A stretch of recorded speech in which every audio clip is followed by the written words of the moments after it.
Assalamualaikum warahmatullahi wabarakatuh. Selamat siang para mahasiswa Universitas Nasional, Fakultas Ilmu Sosial dan Ilmu Politik, Program Studi Ilmu Politik semester 3, di mana saja Anda berada. Pada kesempatan kali ini, atau pada perkuliahan online yang keempat ini, Bapak akan mencoba mengetengahkan mengenai materi ekonomi politik Indonesia. Namun sebelum itu, marilah kita sama-sama berdoa dan mohon kepada Allah Subhanahu wa Ta'ala supaya negara yang kita cinta ini, negara kesatuan Republik Indonesia, baik warga masyarakat, warga negara maupun bangsanya, diselamatkan Allah dari penyakit corona dan dijauhkan, dihindarkan dari virus COVID-19, sehingga kita semua dapat kembali melakukan aktivitas kerja kita sehari-hari. Baiklah, dalam materi ekonomi politik Indonesia ini, untuk memudahkan kita dalam mempelajarinya, Bapak telah membuat beberapa poin-poin penting sebagai pokok bahasan dan subpokok bahasan. Di sini Bapak membagi ekonomi politik Indonesia menjadi dua bagian pokok bahasan. Yang pertama adalah ekonomi politik, dan yang kedua adalah dinamika ekonomi politik di Indonesia. Pokok bahasan yang pertama mengenai ekonomi politik dibagi menjadi dua subpokok bahasan. Yang pertama adalah hubungan antara ekonomi dan politik itu sendiri. Yang kedua adalah definisi ekonomi politik. Yang pertama, hubungan antara ekonomi dan politik. Ilmu ekonomi dan ilmu politik sebetulnya merupakan satu ilmu yang tersendiri. Kalau kita perhatikan, mereka mempunyai skop atau ruang lingkup wilayah kerja masing-masing. Mereka mempelajari manusia, institusi, dan lingkungannya masing-masing.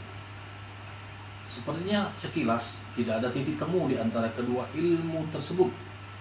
Namun proses mencari landasan teoritis yang tepat dalam mengkaji fenomena ekonomi dan politik serta kaitannya masih terus berlangsung untuk memperkaya khasanah ilmu yang dinamis tersebut. Betapa tidak, pada satu masa tertentu kajiannya lebih terfokus kepada aspek-aspek politik dan kebijakan pemerintah, tetapi pada masa yang lain bergulir kembali ke kajian ekonomi sebagai fokus utama. Jembatani konsep-konsep interdisipliner berbagai problematika tersebut, digunakanlah perspektif ekonomi politik yang di dalamnya terkandung faktor-faktor politik dan paradigmanya. Bila kacamata politik ditinggalkan, maka dikhawatirkan dalam pemikiran ekonomi akan kehilangan maknanya secara signifikan. Dan sebaliknya, jika ilmu ekonomi dipisahkan dari unsur-unsur dunia politik dan sosial, maka yang muncul adalah technical virtuosity dan konsistensi internal saja, sedangkan eksistensi relevansi sosial tidak terdeteksi. Hakikat ekonomi politik adalah teori-teori evolusi sosial yang di dalamnya inti dinamika ekonomi dihubungkan secara sistematis dengan perubahan-perubahan sosial politik, dan pada saatnya kelak akan memberi umpan balik kepada ekonomi itu sendiri. Beberapa ciri pokok yang melandasi argumentasi tentang ekonomi politik dapat dilihat dari sifat-sifatnya dan pemahaman-pemahaman terhadap adanya interaksi maupun tingkah laku timbal balik antara usaha-usaha ekonomis dan kekuasaan power negara, pemerintah, state, yang mempengaruhi hasil aktivitas ekonomi dengan pasarnya. Umpan balik awal berupa kepentingan masyarakat karena berkenaan dengan cara menentukan sifat-sifat dan distribusi hak-hak milik objek dari negara dan pasar itu sendiri, maupun ketentuan yang mengatur perilaku mekanisme ekonomi lainnya. Hubungan kausalitas antara negara dan pasar adalah dalam hal kepentingan satu sama lainnya yang berupa kebijakan pemerintah dan berkaitan secara langsung dengan kepentingan pasar. Ini dapat pula diartikan bahwa kausalitas tersebut berasal dari kekuatan ekonomi sebagai penyebab dan peristiwa-peristiwa politik sebagai akibatnya, dan itu pun berlaku sebaliknya. Dapat saja peristiwa politik menjadi sebab dan ekonomi menjadi akibatnya. Negara dalam proses politiknya mempengaruhi bagaimana persoalan ekonomi seperti produksi dan distribusi kekayaan mengalir secara merata kepada seluruh lapisan masyarakat. Ini juga menyangkut alokasi aktivitas ekonomi, biaya atau faktor-faktor produksi dan keuntungan yang diperoleh. Pada siklus lain, efek pasar dan kekuatan ekonomi amat menentukan pula terhadap bagaimana distribusi kekuasaan dan kapabilitas dan kapasitas negara benar-benar terwujud menjadi suatu kekuasaan yang besar atau power.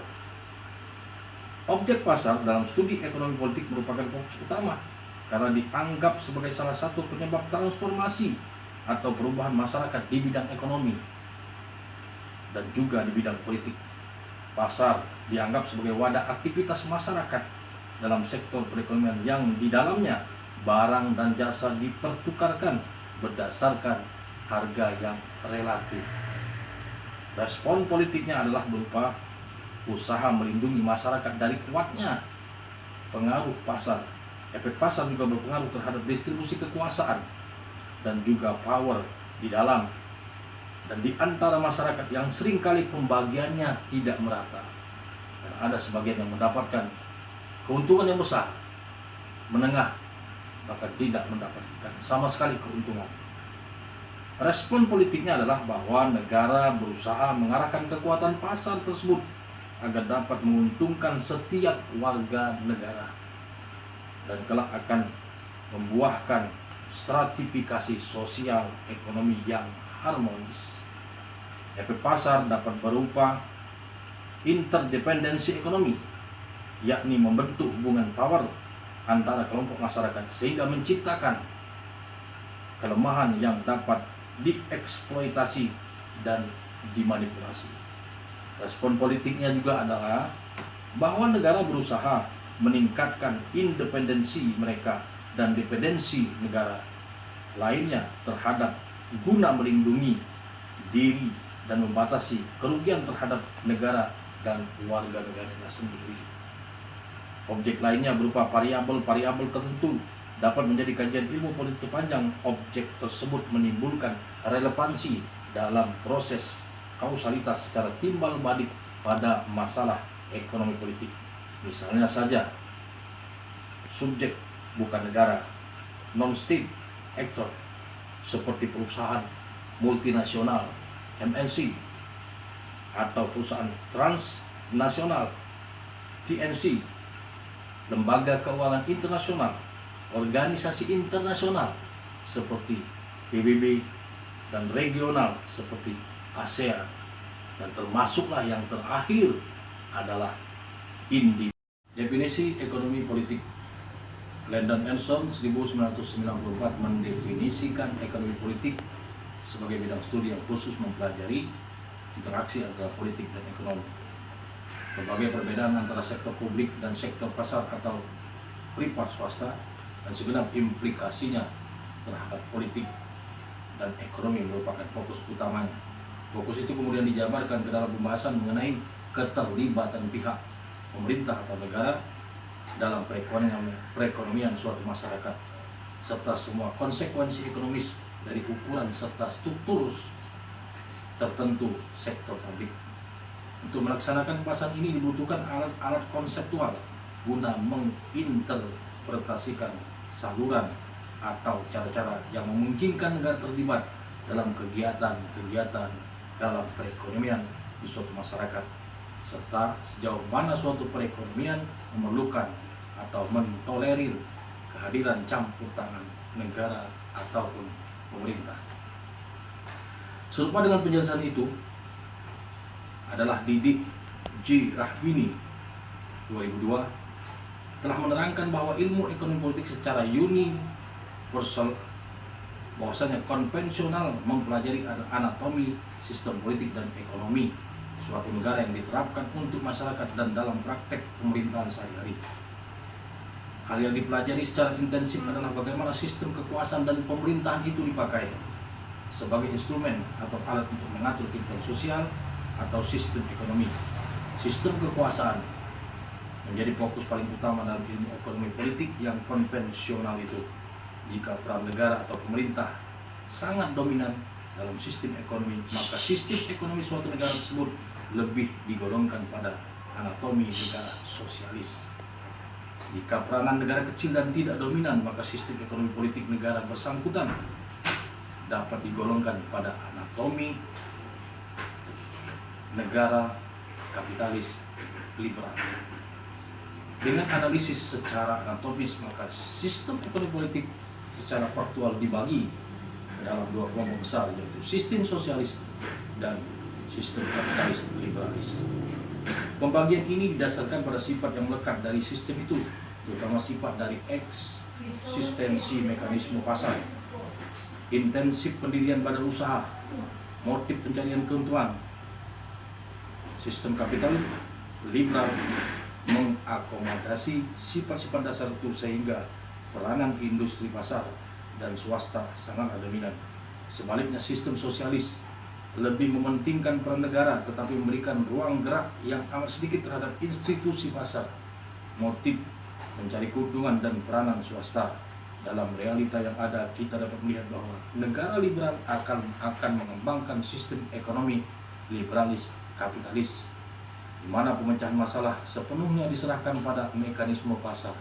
Begitu pula dengan negara yang berpaham sosialis akan mengembangkan sistem ekonomi yang sesuai dengan ideologi sosialisnya dengan pemecahan masalah yang diputuskan oleh pemerintah. Analisis inilah kemudian menjawab pasang surut praktek ekonomi politik yang terjadi di Indonesia lebih dari 70 tahun lamanya. Selanjutnya, pokok bahasan yang kedua adalah dinamika ekonomi politik di Indonesia.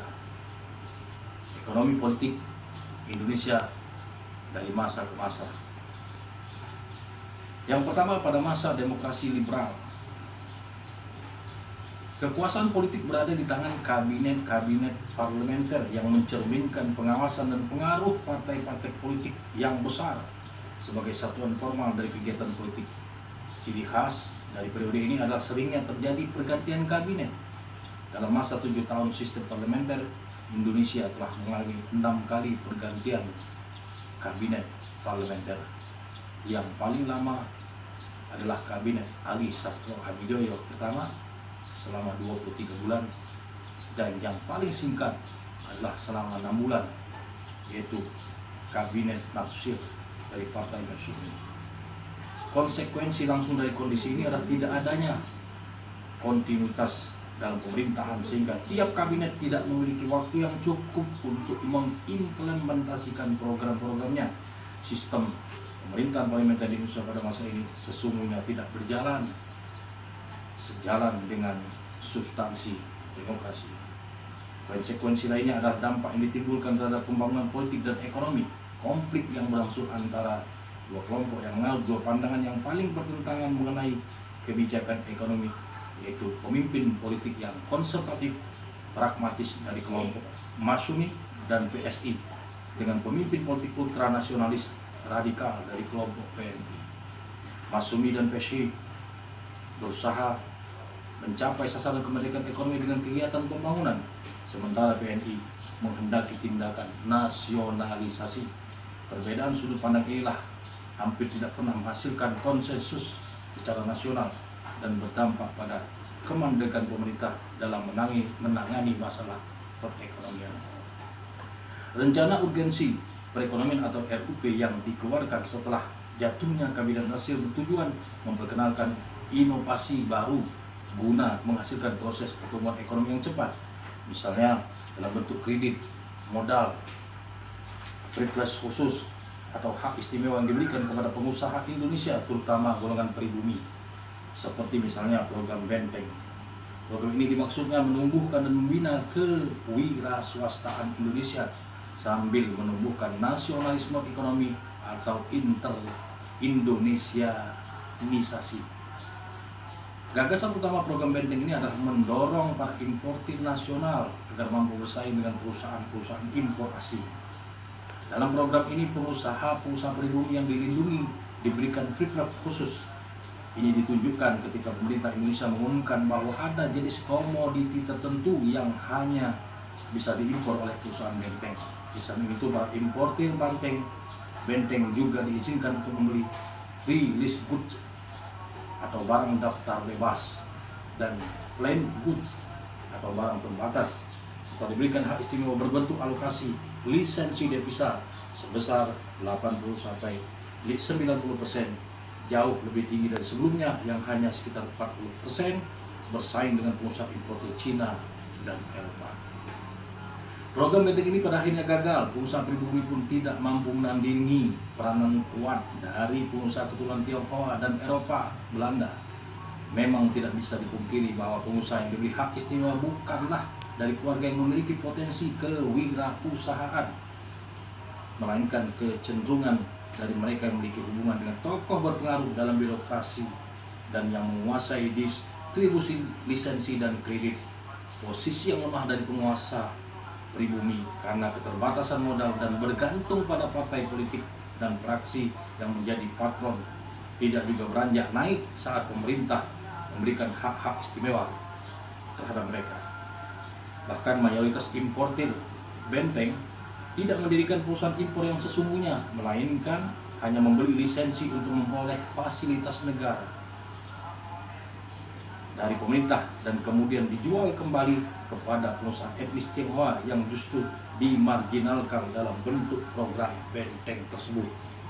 Selain itu, nasionalisasi perusahaan asing Belanda sebagai bagian dari kebijakan program Benteng ini awalnya diambil alih oleh serikat-serikat buruh yang hampir sepenuhnya dikendalikan oleh Partai Komunis Indonesia dengan prakarsa dari Presiden Soekarno.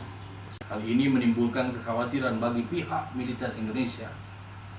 Setelah gerakan pengambil alihan itu mulai meluas, Jenderal Nasution pada tanggal 13 Desember 1957 melarang setiap pengambil alihan lebih lanjut dan dengan dekret menempatkan semua perusahaan asing, terutama milik Belanda, diambil alih oleh militer.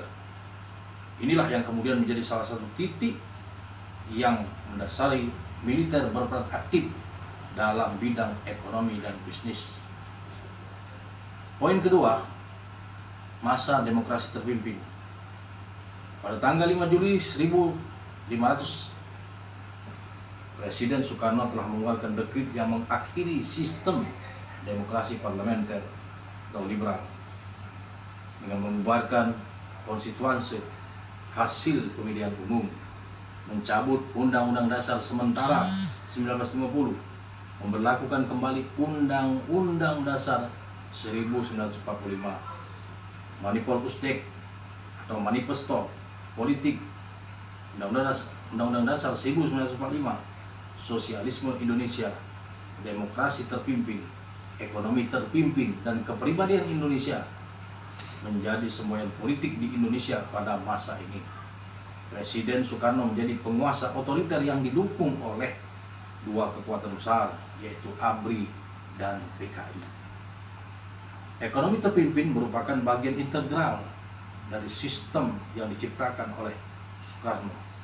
Tetapi tidak ada definisi yang jelas dan otoritatif mengenai istilah ini sebagaimana dipahami oleh Soekarno, kecuali hanya beberapa unsurnya yang muncul dalam bentuk sejumlah kebijakan dan program ekonomi. Pembangunan ekonomi industri hampir keseluruhan kepemilikan modalnya dikuasai oleh negara. Pemerintah Soekarno yang cenderung anti barat mengeluarkan kebijakan berdikari atau berdiri di kaki sendiri yang melarang pengusaha swasta mengimpor kecuali atas nama negara, serta melakukan ekspor dengan persetujuan Presiden Soekarno. Hal ini mengakibatkan swasta amat bergantung pada pemerintah. Selain daripada itu, dikeluarkannya peraturan pemerintah nomor 10 garing 1959 yang melarang pengusaha keturunan Tionghoa untuk berdagang di tingkat desa, merupakan kebijakan Soekarno yang melindungi pengusaha pribumi dari persaingan dengan pengusaha etnis lain. Meskipun peraturan ini menyebabkan eksodus besar-besaran penduduk keturunan Tionghoa ke wilayah perkotaan. Periode antara Maret dan September 1963 merupakan periode yang sangat penting artinya dalam pembangunan politik dan ekonomi Indonesia, sebelum akhirnya Soekarno memutuskan untuk menempuh kebijakan politik yang militan dan revolusioner. Pada bulan Maret 63, Soekarno dalam amanat kepresidenannya mencanangkan suatu kebijakan ekonomi yang dikenal sebagai Deklarasi Ekonomi atau DEKON. DEKON sesungguhnya dimaksudkan untuk menguraikan metode yang hendak digunakan dalam melaksanakan rencana 8 tahunan. Menurut DEKON, pertumbuhan ekonomi akan terjadi dalam 2 tahap. Tahap pertama adalah periode penataan ekonomi, economic establishment period, yang sifatnya nasional dan demokratis serta bersih dari sisa-sisa peninggalan imperialisme dan feodalisme. Tahap kedua, tahap pembangunan ekonomi sosialis Indonesia. Sampai tingkat tertentu, DEKON mencerminkan perubahan radikal dalam kebijakan ekonomi Soekarno. Cita-cita menegakkan ekonomi sosialis hanya akan terjadi setelah imperialisme dan feodalisme di luar negeri maupun dalam negeri dapat dihancurkan secara totalitas. Oleh karena Soekarno harus lebih dahulu memperkuat politik luar negeri dengan cara memfasilitasi persenjataan militer. Hal ini tentu saja menyerap sebagian besar anggaran belanja nasional dan kemudian akan berbuntut pada laju inflasi yang meningkat tajam pada pertengahan tahun 1963. Pada 1 Mei 1963 terjadi 2 perkembangan yang mempengaruhi suasana politik di Indonesia. Pertama, Indonesia menerima kekuatan dan kekuasaan politik atas Irian Barat dari Belanda dan akan menyelenggarakan referendum untuk memastikan apakah rakyat Irian Barat ingin bergabung dengan Republik Indonesia ataukah menginginkan kemerdekaan tersendiri. Kedua, pencabutan keadaan perang dan darurat perang atau SOB yang memberikan kekuasaan sangat besar bagi militer. Hal ini berpengaruh pada sistem perekonomian yang kian memburuk. Maka pada tanggal 26 Mei 63, pemerintah dipimpin Menteri Pertama Juanda mengumumkan suatu program stabilisasi nasional yang dilaksanakan melalui 14 peraturan. Hal ini dimaksudkan untuk meliberalkan tatanan ekonomi, terutama untuk membendung inflasi. Program yang terkenal dengan nama Peraturan 26 Mei itu lebih mengandalkan mekanisme pasar dan harga-harga yang ditentukan melalui mekanisme itu. Harga resmi bahan pokok tidak boleh terlalu menyimpang dari harga dalam pasar bebas. Pada masa sebelumnya, harga bahan pokok mencapai 3 atau 4 kali harga yang ditetapkan perusahaan negara, sehingga keuntungan besar dapat diperoleh para distributor. Selain itu, program ini juga memberikan perangsang kepada eksportir dan menarik pajak yang sangat tinggi atas barang-barang mewah yang diimpor. Sumber lain untuk membiayai pembangunan adalah bantuan dan modal dari luar negeri yang ditanamkan berdasarkan sistem bagi hasil production sharing. Namun demikian, pemberian otonomi yang besar kepada perusahaan negara itu justru menimbulkan kecaman dari pihak partai-partai politik, terutama yang beraliran PKI atau kiri. Satu-satunya organisasi yang mendukung kebijakan ini adalah Sentral Organisasi Karyawan Seluruh Indonesia atau disebut dengan SOKSI. PKI menganggap peraturan 26 ini diilhami Barat sebagai salah satu bentuk penyelewengan terhadap revolusi Indonesia. Indonesia dianggap telah menyerah kepada imperialis Barat. pemerintah tidak segera mengarah kepada kepentingan kelompok oposisi, kecuali dalam politik luar negeri yang semakin militan dan radikal sejak September 63. Akhirnya pada bulan April 64, walaupun tidak ada alternatifnya yang jelas, peraturan 26 Mei tersebut resmi dicabut. Sementara dalam fase demokrasi terpimpin 60-63, peran elit Angkatan Darat Indonesia dipengaruhi oleh paham neo-Keynesian. Tampak jelas dalam fase kedua 63-65 ditandai peran sentral PKI dalam kehidupan politik. Situasi politik demikian pada akhirnya mengakibatkan runtuhnya hubungan segitiga dan keseimbangan kekuasaan antara Soekarno, Angkatan Darat, dan PKI. Peristiwa G30S PKI akhirnya mengakibatkan penumpasan total PKI dan tersisinya Presiden Soekarno dari kehidupan politik, serta memunculkan militer sebagai satu-satunya kekuatan politik yang tersisa. 3. Masa Orde Baru. Awal terbentuknya pemerintahan Soeharto ini merupakan sisa yang ditinggalkan Soekarno. Dengan demokrasi terpimpinnya, Soekarno pada masa kejatuhannya meninggalkan dua kubu yang memiliki kekuatan imbang, yaitu TNI dan PKI. Penumpasan PKI setelah peristiwa G30 SPKI menjadikan militer sebagai kekuatan politik dominan yang mendukung kepemimpinan Soeharto. Pemerintah baru di bawah Soeharto mewarisi keadaan ekonomi yang nyaris ambruk. Utang luar negeri berjumlah 2.400 juta US dollar. Laju inflasi mencapai 30% sebulan. Infrastruktur berantakan. Kapasitas produksi sektor industri dan ekspor sangat merosot. Dan pengawasan atas anggaran serta penarikan pajak sudah tidak berjalan sebagaimana biasanya. Pemulihan ekonomi secepatnya menjadi target yang harus dicapai melalui pembangunan. Pembangunan itu sendiri menjadi daya tarik yang besar bagi anggota militer yang mengelola perusahaan-perusahaan negara yang dulunya merupakan milik pengusaha asing yang telah dinasionalisasikan. Di samping itu, banyak kalangan perwira militer berpendapat bahwa angkatan bersenjata yang kuat memerlukan perekonomian yang kuat dan stabil. Untuk memperkuat dan mempercepat program pemulihan ekonominya ini, maka Jenderal Soeharto dibantu oleh ahli-ahli ekonomi seperti Sumitro Joyo Hadikusumo, Wijoyo Niti Sastro, Ali Wardana, Emil Salim, Muhammad Sadli, dan Subroto.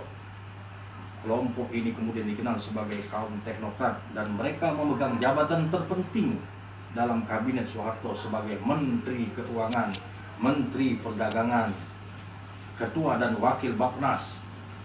Para teknokrat ini menyusun strategi pembangunan dan program stabilisasi ekonomi baru dengan cara pendekatan yang apolitis. Dalam pendekatan ini, masalah ekonomi dipandang dari segi kuantitatif dan pertumbuhan ekonomi membutuhkan modal dan teknologi yang hasilnya kemudian menyebar dan menetes ke seluruh lapisan masyarakat atau disebut dengan trickle down effect. Kegagalan program Benteng dan keyakinan bahwa proses pembangunan ekonomi akan menuju industrialisasi dan bukan sebaliknya menjadikan pemerintah Orde Baru berpaling kepada sumber-sumber asing. Strateginya dengan merundingkan kembali utang luar negeri dengan IGGI, Intergovernment Group on Indonesia, dengan menjadwal kembali utang Indonesia dan menanggulangi inflasi maupun melalui program komoditi secara besar-besaran yang dibiayai oleh pinjaman-pinjaman hasil renegosiasi tersebut. Selain itu, dengan cara yang pragmatis, pemerintahan Orde Baru memberlakukan Undang-Undang Penanaman Modal Asing PMA dan Dalam Negeri PMDN yang pada tanggal 3 Juli 68 sebagai Undang-Undang Nomor 4 Tahun 68, di mana orientasinya pemerintahan Soeharto adalah pembangunan dan menciptakan iklim investasi yang menguntungkan. Pemberlakuan Undang-Undang PMA dan PMDN ini juga diiringi dengan pembentukan BPPM atau Badan Pertimbangan Penanaman Modal. BPPM kemudian digantikan TTPM, Tim Teknis Penanaman Modal, dan kemudian digantikan lagi oleh BKPM, Badan Koordinasi Penanaman Modal. Pembentukan badan-badan tersebut disinyalir sebagai sumber utama dari penyalahgunaan kekuasaan dalam birokrasi dan telah menyebabkan meluasnya patronage birokrasi ini. Bagi pengusaha-pengusaha Indonesia, bagaimana tidak, badan ini justru menjadikan prosedur penanaman modal asing dan dalam negeri menjadi bertele-tele, berbelit-belit, karena harus melewati banyak meja dan banyak tangan. Minyak merupakan salah satu faktor untuk menarik pinjaman dari dan investasi asing, dan juga minyak menjanjikan rupiah yang besar untuk mengembalikan utang-utang luar negeri dan memungkinkan para investor menanamkan modalnya kembali di Indonesia. Maka pada akhir tahun 74 terjadi boom minyak, di mana harga minyak di pasar internasional melonjak tinggi akibat dipicu perseteruan antara Israel dengan Mesir dan Suriah.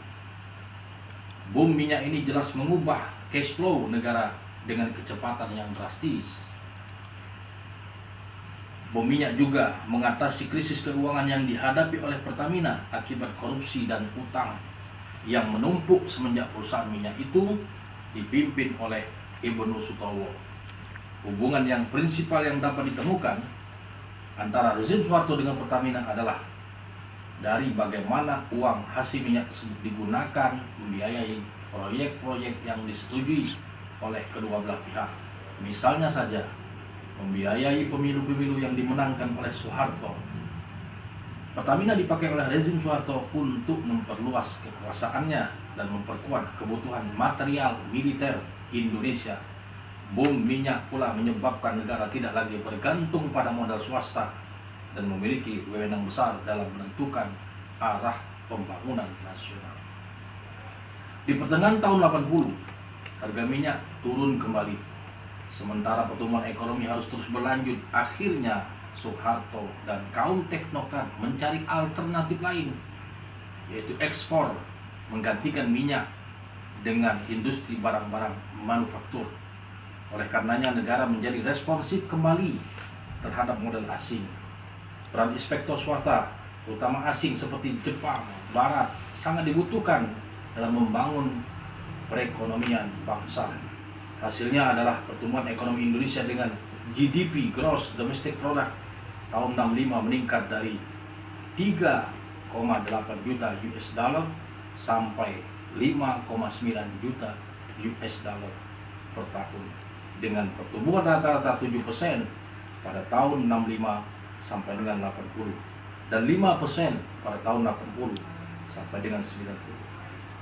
GNP, Gross National Product, per kapita antara tahun 65 dan 90 ada sekitar 4,5%.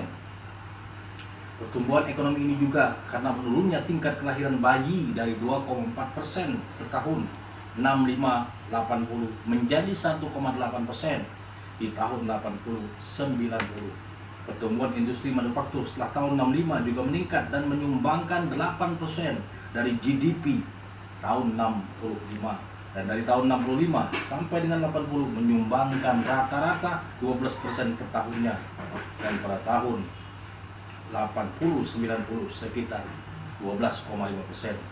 Pertumbuhan ekonomi ini hasilnya banyak disalurkan meningkatkan pendidikan, di mana jumlah sekolah dasar dari 72% di tahun 65 meningkat menjadi 99% di tahun 1989. Namun demikian, Indonesia tetap menjadi negara dengan income pendapatan per kapita yang rendah di kawasan Asia Tenggara apabila diukur dari US dollar.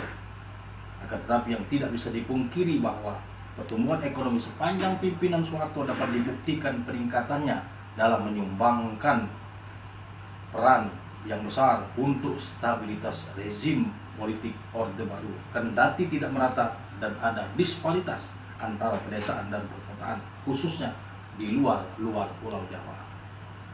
Kritik utamanya adalah kesenjangan antara Provinsi DKI Jakarta dengan provinsi lainnya di Indonesia yang begitu besar. Bagaimana mungkin Jakarta yang tidak memiliki kekayaan alam justru menjadi provinsi terkaya apabila dibandingkan dengan Aceh, Riau, Palembang, dan lain sebagainya. Sementara wilayah lainnya ada juga yang masih miskin, padahal sumber daya alam dan hasil buminya melimpah ruah. Hubungan antara rezim politik dengan akumulasi ekonomi sangat larang. Seharusnya stabilitas politik yang tinggi memungkinkan berjalannya pembangunan ekonomi yang dapat dinikmati oleh semua lapisan masyarakat Indonesia. Namun justru menimbulkan kecaman-kecaman terhadap strategi ekonomi Orde Baru yang terteknokratik itu, seperti korupsi, ketergantungan terhadap modal asing terutama dari Jepang dan Barat, kebijakan ekonomi yang menganak emaskan para perwira militer dan pejabat pemerintah, persoalan golongan kaya dan orang-orang keturunan Tionghoa yang dominan dalam sektor ekonomi. Krisis di era Orde Baru bisa dikatakan sebagai efek kartu domino yang melanda hampir seluruh negara-negara di Asia Tenggara, termasuk negara-negara di Asia seperti halnya Thailand, Korea Selatan, dan lain sebagainya. Ini dimulai ketika mata uang rupiah terdepresiasi sebesar 7% pada pertengahan tahun 97 yang diikuti dengan likuidasi terhadap beberapa bank. Revisi APBN tahun 98 menyiratkan pertumbuhan ekonomi sebesar 0% dengan inflasi mencapai 20%. Terpilihnya Soeharto dan B.J. Habibie sebagai presiden dan wakil presiden mendapatkan kritikan tajam dari berbagai elemen masyarakat, khususnya para mahasiswa. Soeharto dianggap tidak layak lagi memimpin negara dan bangsa Indonesia. Selain kesehatannya yang memburuk karena usia lanjut, Soeharto juga dianggap terlalu bergantung pada paket-paket reformasi yang ditawarkan IMF, International Monetary Fund, yang justru tidak membuahkan hasil sama sekali. Indonesia pun jauh dalam krisis moneter. Puncaknya adalah ketika subsidi bahan bakar dihapus dan memicu berbagai protes. Penembakan mahasiswa di Universitas Trisakti pada tanggal 12 Mei 98 berbuntut pada kekacauan yang terjadi di Jakarta. Dan pada tanggal 14 Mei 98 kekacauan ini juga memuat unsur rasial, di mana etnis Cina yang dominan dalam perekonomian Indonesia dibantai. Rupiah pun jatuh hingga di bawah 12.000 rupiah per dolar Amerika Serikat. Mahasiswa berdemonstrasi meminta Soeharto turun dan menduduki gedung parlemen, sehingga pada tanggal 22 Mei 1998 Soeharto mengundurkan diri dan Habibie menggantikan menjadi presiden RI ketiga, di mana perjanjian baru dengan IMF disepakati. Kemudian masa pasca Orde Baru, era reformasi ditandai dengan mundurnya Soeharto dari kursi kepemimpinan RI, meskipun periode pemerintahan Presiden B.J. Habibie merupakan kelanjutan daripada Orde Baru. Ketika Habibie tampil, perekonomian Indonesia berada di ambang kebangkrutan, produksi macet, tingkat suku bunga tinggi, perbankan terancam likuidasi, dan menipisnya cadangan devisa. Hal ini juga diperburuk dengan biaya sosial yang sangat tinggi. Bagaimana tidak, masa pasca Orde Baru ini ditandai dengan kerusuhan massal yang terjadi di beberapa wilayah Indonesia, pembakaran, penjarahan, dan perseteruan di kalangan sipil maupun militer. Pemerintahan Habibie tidak lama memegang tampuk kekuasaan dan dianggap gagal dalam memulihkan situasi ekonomi politik Indonesia. Kegagalan pemerintahan Habibie terutama bersumber dari tidak segeranya pemerintah mengatasi akar-akar permasalahannya, melainkan justru sibuk membentuk berbagai lembaga atau dewan baru untuk sekedar mengatasi ekses. Selain itu, Habibie dinilai banyak mengeluarkan kebijakan yang dirasakan tidak peka terhadap krisis yang terjadi dan masih tidak beranjak dari pendekatan kondisi nasional business as usual. Pemerintah Habibie masih menggantungkan pada pinjaman luar negeri dan mencoba menarik investasi asing sebanyak mungkin. Dalam alokasi pengeluaran sektoral, Habibie justru memprioritaskan sektor transportasi dan perumahan daripada sektor pertanian yang bisa menjadi penggerak pemulihan ekonomi. Kendati demikian, perekonomian masa Habibie mulai menggeliat naik perlahan demi perlahan. Indikator ekonomi jangka panjang dan jangka pendek menunjukkan perbaikan, berarti laju inflasi selama semester pertama hanya 2,7% dan dalam 7 bulan berturut-turut Maret September 99 meningkat mengalami deflasi sehingga inflasi kumulasi Januari Oktober 99 hanya 0,08%. Tingkat suku bunga juga merosot hingga di bawah 20%. Sementara itu nilai tukar rupiah berkisar 6.000 per dolar Amerika Serikat meskipun sempat melemah hingga 9.000 rupiah per dolar Amerika Serikat. Akibat kekacauan di Timur Timur pasca referendum dan menghangatnya skandal bank. Namun indikator di atas masih bersifat semu dan belum menunjukkan titik balik pemulihan ekonomi yang real. Pemilu 99 menunjukkan perubahan orientasi politik yang cukup mendasar dari masyarakat Indonesia. Pemerintahan Gus Dur atau Abdurrahman Wahid sendiri sebagai presiden yang diberi mandat oleh MPR memiliki basis politik yang lemah. Gus Dur hanya mendapat 11% dari total kursi di parlemen, mampu mengalahkan Megawati, ketua umum PDIP, yang justru merupakan partai pemenang pemilu. Dari sisi politik, keunggulan Gus Dur dapat dilihat dari keberhasilannya menggiring militer untuk menjauh daripada politik. Militer berada di bawah kontrol sipil dengan menteri pertahanan pertamanya dipegang oleh sipil, yaitu Mahfud MD. Selain itu, diplomasi internasionalnya telah menyisir puluhan negara yang menghasilkan dukungan internasional terhadap pemerintahan Indonesia. Sebaliknya, di sisi lain justru Abdurrahman Wahid menjadi liability atau pertanggungjawaban dalam proses pemberantasan KKN dan dalam mekanisme pengambilan keputusan, termasuk dalam kebijakan ekonomi. Langkah-langkah dan pernyataannya seringkali kontroversial dan memberikan kontribusi negatif bagi terbentuknya iklim yang kondusif di pasar. Pada dasarnya menurut Faisal Basri 2002, Gus Dur sangat memperhatikan nasib rakyat kecil. Ini ditunjukkan ketika membela kasus Texmaco yang dikatakannya bahwa yang dibela bukan pemiliknya, tetapi kelangsungan roda produksi perusahaan yang menyangkut nasib puluhan ribu karyawannya. Beliau juga mengingatkan negara Vietnam yang saat itu berencana akan membuka 10 juta lahan sawah padi, di mana itu akan mengakibatkan harga beras di pasar internasional turun sangat tajam. Masa pemerintahan Gus Dur, negara menjadi responsif terhadap pinjaman asing. IMF dan lembaga-lembaga donor lainnya menjadi sumber pendanaan sangat eksploitatif oleh Menteri Ekonomi.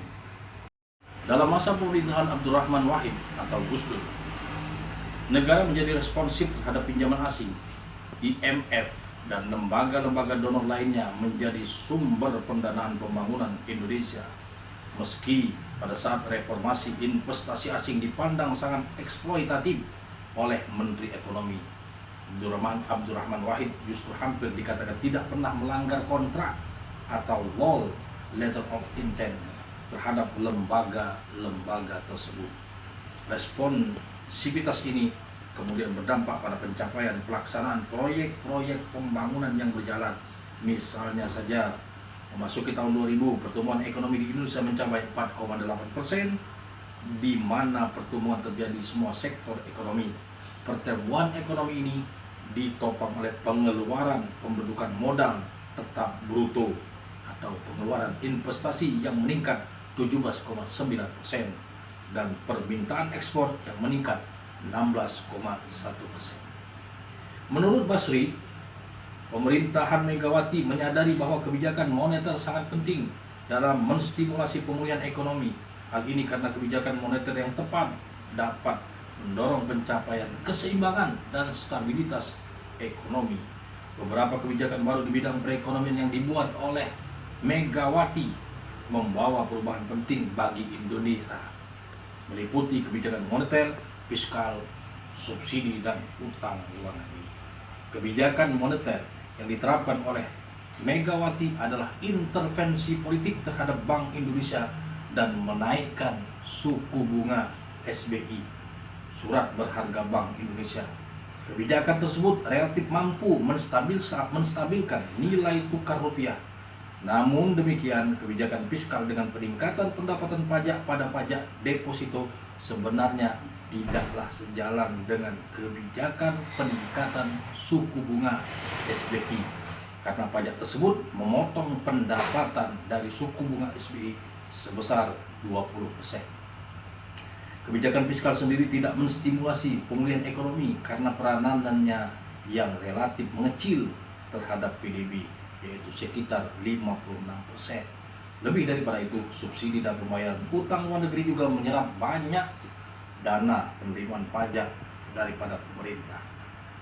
Secara ringkas, perubahan kebijakan ekonomi selama masa pemerintahan Megawati dapat dikatakan menunjukkan angka pertumbuhan positif, namun ditinjau dari segi hubungan antara negara dan pasar tidak tampak adanya perubahan signifikan dibandingkan dengan pada masa pemerintahan Presiden Abdurrahman Wahid. Sebagai contoh, hubungan dengan IMF tetap dijaga, bahkan Megawati menandatangani LOL, Letter of Intent, yang baru, di mana pada tahun 2002 berhasil memberikan suntikan dana yang sangat berarti untuk APBN. Demikianlah pada perkuliahan kita kali ini. Mudah-mudahan apa yang kita sampaikan menambah wawasan kita, terutama dalam bidang ekonomi politik di Indonesia. Sekian dan terima kasih. Assalamualaikum warahmatullahi wabarakatuh.